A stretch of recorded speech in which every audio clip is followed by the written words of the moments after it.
हमारी हीरोइन जिन चैन को जिन बाई समझ के अपने साथ ले आती है और वहाँ पर सब लोग परेशान हो जाते हैं कि जिन चैन यानी कि उनके यंग मास्टर को किसी चोर ने अगवा कर लिया है। वहाँ पर सब लोग अपने यंग मास्टर को ढूंढ रहे होते हैं तो हमारी हीरोइन झाड़ी में छुप के कह रही होती है कि ओह, इसका मतलब इनके यंग मास्टर को किसी ने किडनैप कर लिया। यहाँ की सिक्योरिटी इतनी भी कड़क नहीं है जितना मैं सोच रही थी। चलो, ये हमारे लिए सही है। इस बीच हम लोग चुपके से निकल के भाग सकते हैं, क्यों? और वहाँ पर जिन चैन को कुछ समझ नहीं आ रहा होता है तो वो कह रहा होता है, तुम कौन हो? पर हमारी हीरोइन गुस्से में जाती है और कहती है, क्या क्या कहा तुमने? एक बार फिर से कहना। क्या तुम अपनी मॉम को नहीं पहचानते? ऐसा बेकार सा मजाक क्यों कर रहे हो? और मॉम सुन के हमारी जिन चैन की आंखें चमक जाती हैं और कहती हैं, क्या मॉम? और हमारी हीरोइन फिर से उसे डांटने लग जाती है कि ये आज दूसरी बार है कि तुम मेरे पीछे पीछे यहाँ तक पहुँच गए हो। तुम्हें ऐसा नहीं करना चाहिए। अगर तुम्हें कुछ हो जाता या फिर तुम किसी मुसीबत में पड़ जाते तो मैं क्या करती, बताओ मुझे। और वहाँ पर जिन चैन उसकी दास सुन के बहुत ज़्यादा खुश हो रहा होता है और कह रहा होता है मन में, ओह, ये लेडी मुझे अपना बेटा समझ रही है।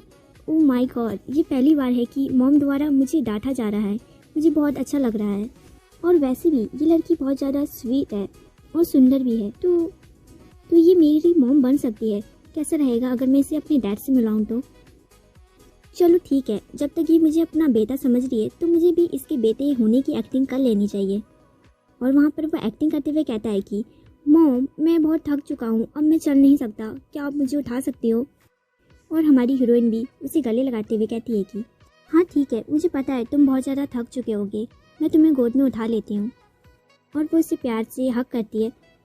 और फिर कुछ देर के बाद का सीन दिखाया जाता है जहाँ पर वो लोग घर आ चुके होते हैं।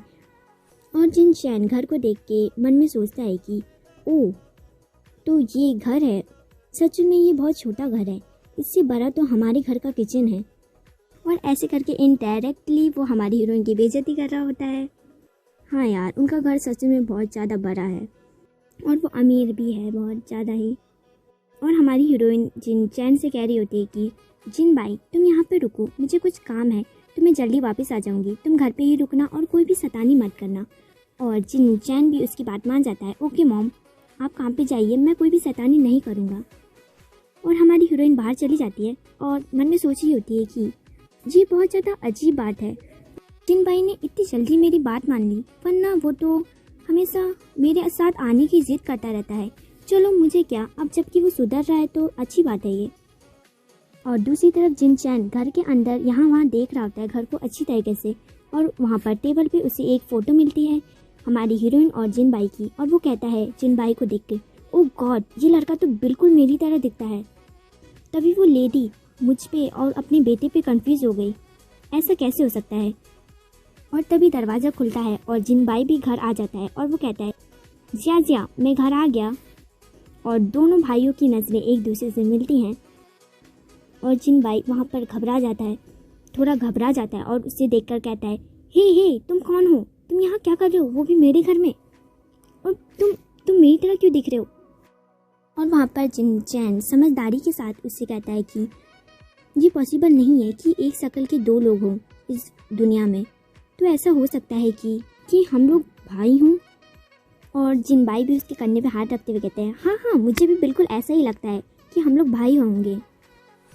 और फिर जिन बाई उसे एक कैंडी देते हुए कहता है कि मेरा नाम जिन बाई है और मैं 5 साल का हूँ और जियाक्सा मेरी मॉम है और मेरे पास डैड नहीं है। और तुम यहाँ कैसे पहुँचे? और वहाँ पर वो कैंडी लेते हुए कहता है कि मेरा नाम जिन चैन है और मैं भी 5 साल का हूँ और मेरे पास डैड है, मॉम नहीं।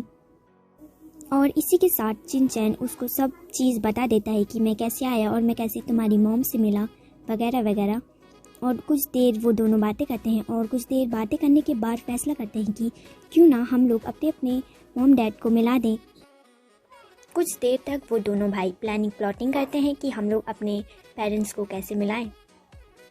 और फिर प्लानिंग करते करते रात हो जाती है काफ़ी।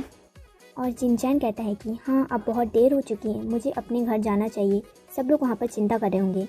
और जिन भाई उसे बाय करते हुए कहता है कि हाँ, संभल के जाना। ये दोनों भाई बहुत ज़्यादा अलग है एक दूसरे से, मतलब इनकी शक्ल ही सेम है, बाकी बर्ताव तो दोनों का बहुत अलग है। जहाँ पर जिन भाई बहुत ज़्यादा शरारती चुलबुला मिजाज का है और वहाँ पर जिन चैन एकदम अपने डैड की तरह है, बहुत ज़्यादा सीरियस, होशियार, इंटेलिजेंट। और वहाँ पर जिन भाई कह रहा होता है ये पक्का मेरा भाई है क्योंकि ये मेरी तरह ही हैंडसम है, और वो वहाँ पर अपनी तारीफ कर रहा होता है। और जिन चैन इससे उल्टा सोच रहा होता है और कह रहा होता है कि हाँ, मुझे लगता है कि ये सच में मेरा भाई है, अगर इसकी हरकतों को ना देखें तो ये बिल्कुल मेरी तरह थोड़ा सा बदसूरत दिखता है। और फिर लुयान मैंसन का सीन दिखाया जाता है कि वहाँ पर सारे नौकर बहुत ज़्यादा परेशान थे। वो लोग कह रहे होते हैं कि बॉस को पता चल गया तो आज हमारा आखिरी दिन होगा, तो मैं अभी मरना नहीं चाहता हूँ, अभी तो मैंने शादी तक नहीं की है। और तभी वहाँ पर जिन चैन आ जाता है और वो कहता है कि अरे ये क्या शोर मचा रखा है तुम लोगों ने, मेरा किडनैप थोड़ी ना हुआ था, मैं तो बस थोड़ी देर घूमने के लिए बाहर गया था। और जिन चैन को अपने सामने देखकर सब लोग बहुत ज़्यादा खुश हो जाते हैं। और रोने लग जाते हैं कि हाँ, मैं आज बच गया, मुझे लगा कि आज मेरा आखिरी दिन होगा लुयान के हाथों। और हाँ गाइस, उन दोनों बच्चों ने, जिन चैन और जिन बाई, उन दोनों ने ही बहुत गजब की प्लानिंग कर रखी है अपने मॉम डैड को मिलाने के लिए।